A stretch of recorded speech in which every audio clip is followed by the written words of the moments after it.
Hello viewers, मेरा नाम है श्वेता विश्वकर्मा और आप देख रहे हैं अपना यूट्यूब चैनल प्राइमरी शिक्षक। जैसा कि आप थंबनेल में देख पा रहे हैं, आज की वीडियो में हम पीएफएमएस पोर्टल के संबंध में खाते में बैलेंस लिमिट कैसे जानकारी करें ये जानेंगे। साथ ही पीएफएमएस पोर्टल के माध्यम से भुगतान की प्रक्रिया को भी समझेंगे। तो जल्दी ज़्यादा समय ना लेते हुए वीडियो को स्टार्ट कर लेते हैं। जैसा कि आप समझ जानते हैं कि विद्यालय प्रबंध समिति का ज़ीरो बैलेंस अकाउंट खोले जाने के पश्चात वर्तमान में कंपोजिट ग्रांट की धनराशि ज़ीरो बैलेंस वाले नवीन खाते में प्रेषित की गई है। यह धनराशि के रूप में न होकर के लिमिट के रूप में रहेगी, जो कि ना तो कैश के रूप में आपके खाते में या पासबुक में प्रिंट कराने पर दिखेगी और ना ही आप कैश निकासी या चेक से निकासी ही कर सकते हैं। उक्त प्रक्रिया पूर्णतः अवैध मानी जाएगी।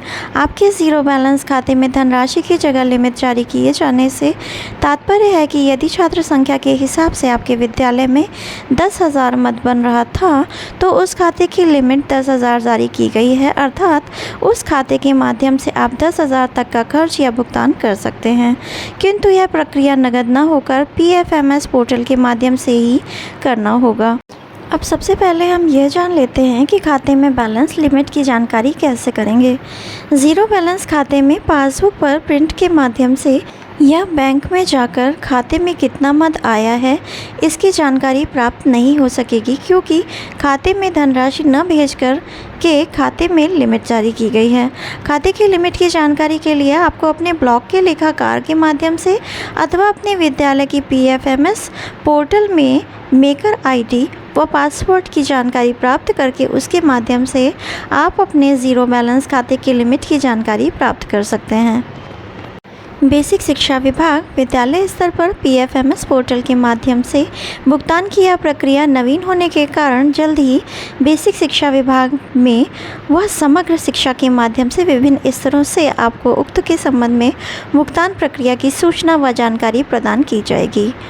पीएफएमएस के माध्यम से भुगतान की प्रक्रिया अभी बेसिक शिक्षा विभाग के लिए नया कॉन्सेप्ट होने के कारण हम समस्त के लिए थोड़ा सा चुनौतीपूर्ण और मुश्किलों भरा होगा। हालांकि एक बार जब पूरा रजिस्ट्रेशन आईडी पासवर्ड प्रक्रिया की जानकारी प्राप्त कर पाएंगे, उसके साथ ही आप अपने अधिकांश भुगतान होने वाले वेंडर जैसे कि स्टेशनरी वाले, बिल्डिंग मटेरियल वाले, पुताई करने वाले, किराना वाले आदि अन्य लोगों का जब अपने विद्यालय के पोर्टल से ऐड कर लेंगे, तब यह भुगतान की प्रक्रिया अत्यंत ही सरल हो जाएगी।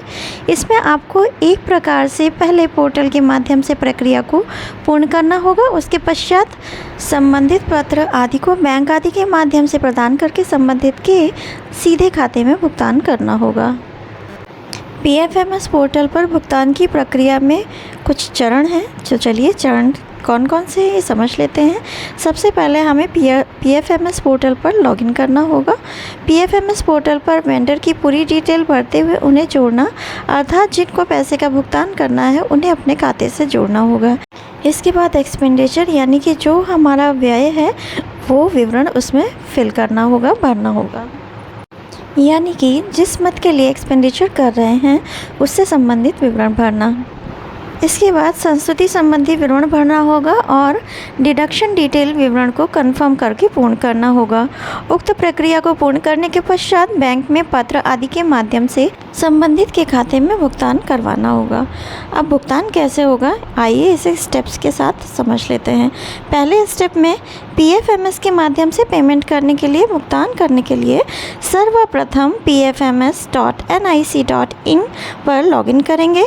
होम पेज खुलने पर लॉगिन में जाकर अपने विद्यालय के लिए आवंटित मेकर आईडी व मेकर पासवर्ड, जो कि आपके ब्लॉक के सहायक लेखाकार के माध्यम से या समग्र शिक्षा अभियान विभाग के माध्यम से प्राप्त होगा, से यूज़र नेम, मेकर आईडी व पासवर्ड डालकर लॉगिन कर लेंगे। इसके बाद स्टेप 2 में वेंडर पर टच करने पर बहुत सारे ऑप्शन खुलकर आते हैं, जिसमें कि ऐड न्यू पर टच करते हैं।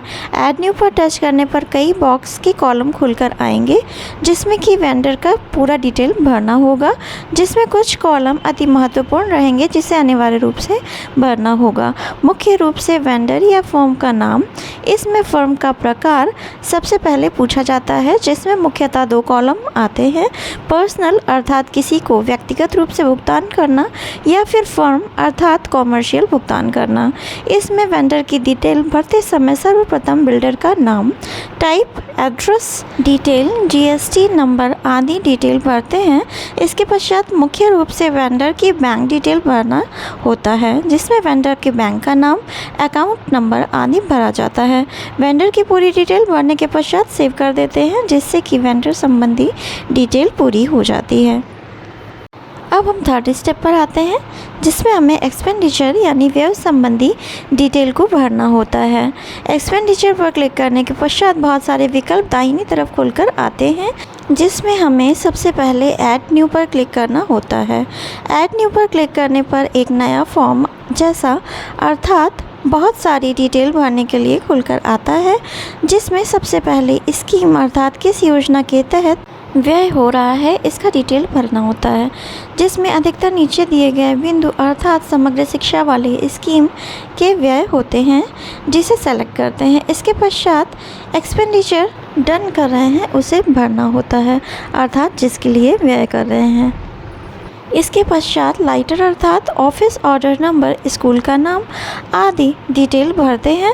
इसमें एक चीज़ का ध्यान रखना होगा, जैसे कि सदैव किसी का भुगतान करते समय एक पत्रांक जैसी संख्या अर्थात ऑफिस ऑर्डर नंबर प्रदान करना होगा। उक्त डिटेल भरने के पश्चात जो संबंधित पत्र होता है उसे चूज़ फाइल के माध्यम से अपलोड करते हैं। अब अपलोड कैसे करना है, फोर्थ स्टेप में ये प्रक्रिया समझ लेते हैं।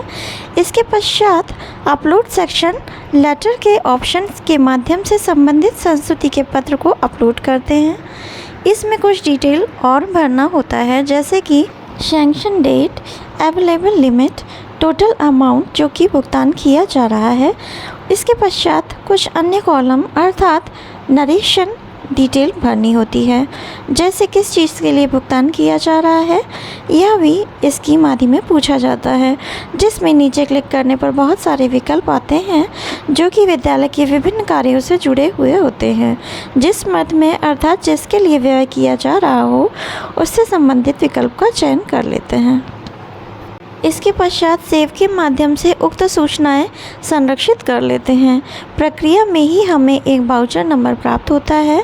इसके बाद आते हैं स्टेप 5 पे, आगे देखते हैं क्या करना है। इसके पश्चात आगे बढ़ने पर हमें एक विकल्प इंस्ट्रूमेंट टाइप में आता है, जिस पर क्लिक करने पर 2 विकल्प खुलकर आते हैं, जिसमें हम समस्त प्रथम विकल्प का चयन करते हैं।